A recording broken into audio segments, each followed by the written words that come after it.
Hey guys, Shalana here. Welcome to the Binge Zone. On today's video, we're talking about Watchmen episode 8. Now, if you guys have seen the episode, hopefully you stay till after the credits because we get a little moment with Adrian and we get to find out more about Vite and what he's doing. So hopefully you guys stayed until after the credits. We're going to talk about that scene a little later in the video, but let's dive into the nook and crannies of this episode. Episode 8, titled A God Walks into a Bar, which is funny because Angela's name is Angela Abar. Dr. Manhattan's a God. God walks into a bar. So the title's like a, what do they call them? A double entendre, if you will. Abar, Angela, you get it. But let's dive into this because now we finally find out what Dr. Manhattan has been doing all these years. And this episode was strange because it tried to explain the way Dr. Manhattan perceives time. Because to him, time is not linear. You know how for us regular people, yesterday, today, tomorrow, time goes forward. And even though time is a social construct, moments go forward, right? But in Dr. Manhattan's quantum mind, time happens simultaneously. Every second of his life, he lives it at the exact same time. So there is no this and that. As evident as in the episode towards the end where he's talking to Angela and he's also talking to her grandfather at the same time.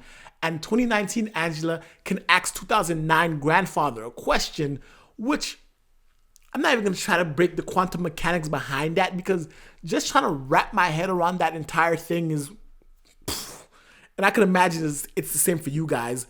So let's just dive into Dr. Manhattan's relationship with Angela. Because Dr. Manhattan fell in love with Angela when he realized that he would be in love with her. It's interesting because as powerful as Dr. Manhattan is, as godlike and as quantumly unaffected by the mechanics of our realities as he is, the notion of love, the ability of love, the power of love is able to pierce whatever he has. Like how he perceives everything is trumped by the power of love. He falls in love with Angela.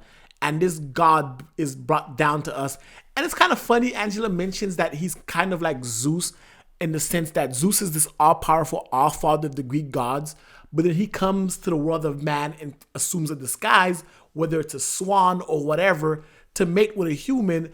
And Dr. Manhattan does the same thing. He takes the visage of a human cow and he comes to mate and be with Angela. But it's because Angela did something that Dr. Manhattan found worthy of his love or made him love her or made him understand humans more. And that's the fact that Dr. Manhattan told Angela she can't save him. Angela knows that everything Dr. Manhattan has told her has come to pass and you can't change the future or you can't change what's happening because in the Watchmen universe, time is what it is. Like if this is going to happen, it's going to happen because Dr. Manhattan has experienced it. So you can't really change that. So despite the fact that she knows she can't save him, she puts her life on the line and goes to fight the 7th Cavalry for him. And that makes him fall in love with her. But let's go back to the beginning when the God walks into the bar and he meets Angela, or Angela meets him for the first time because Dr. Manhattan already met her. They're in love already in his quantum mind, right?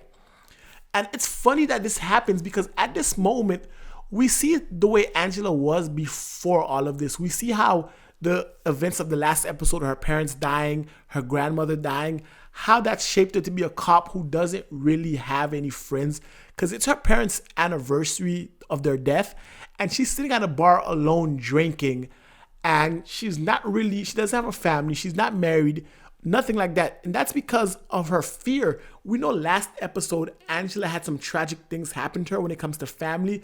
So in this scenario, she kind of pushes people away in a sense so that they don't come too close to her because she might feel that no matter what happens, who comes close to her, they all end up hurt. And with good reason, because shit, even Dr. Manhattan ended up getting hurt by fucking around with Angela. So I could see why her fears are that way.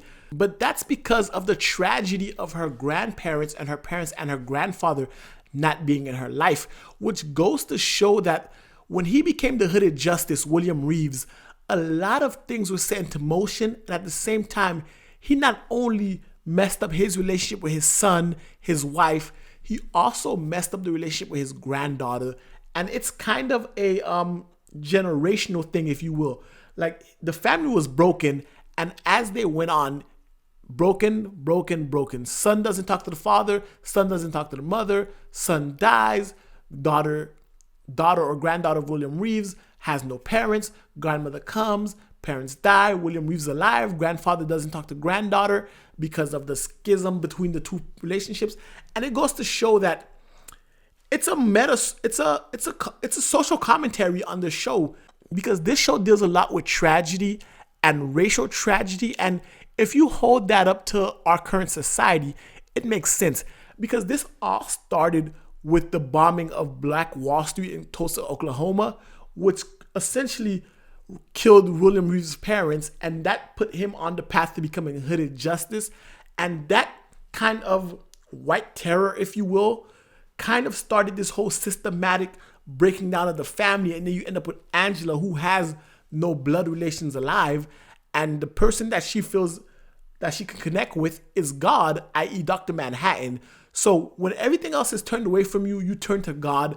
And in this scenario, it's Dr. Manhattan. She doesn't even have her own kids. She adopts, which comes from the fact that she doesn't want kids, because again, she doesn't want that familial bond because of just how much her life has had tragedy when it comes to family members. So that in itself is a meta commentary on our society as is, because this episode or this series is greatly reflective of our current American society when it comes to race relations, white terror, and just the way that systematic racism, oppression, and overall the tragedies of white supremacy on the Black consciousness. That's one of the major keys of this show. But on the flip side, understanding the way Dr. Manhattan sees time is very intriguing, because just the notion of everything happening at the same time would drive a sane person mad. But because Dr. Manhattan is a god, they took the very literal meaning of a god or our God and they attached to Dr. Manhattan. For example, he could walk on water. Jesus did it. He created life. God did it. He created Adam and Eve, just like God. And then he created all of that in 90 seconds. Because when we look at the Bible, it says God created everything in 7 days. But if God is truly all powerful, akin to Dr. Manhattan, it would take him 90 seconds, right? Which is all it took Dr. Manhattan to create life on Europa, one of Jupiter's moons. And it's funny because in the scene where he goes, it only took 90 seconds, Angela says, typical. It only takes men 90 seconds to create life. And that was a sex joke, and Dr. Manhattan's like, haha, sex joke. Which I like the fact that Dr. Manhattan is in love with Angela. He knows why he loves her, but then he has to acclimate his godlike being back into being a human.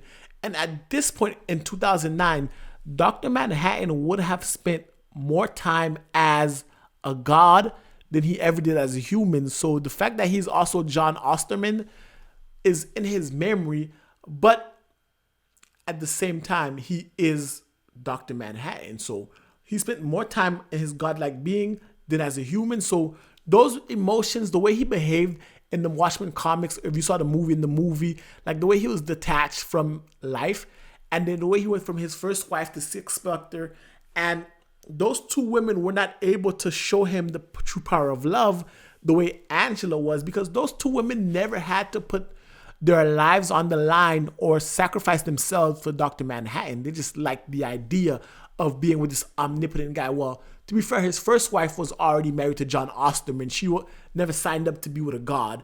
And Silk Spectre wanted to be with a god, but we know how that turned out. So this relationship with Angela is new to him because no one has ever tried to sacrifice themselves to save him. Everyone has always used Dr. Manhattan to their own ends.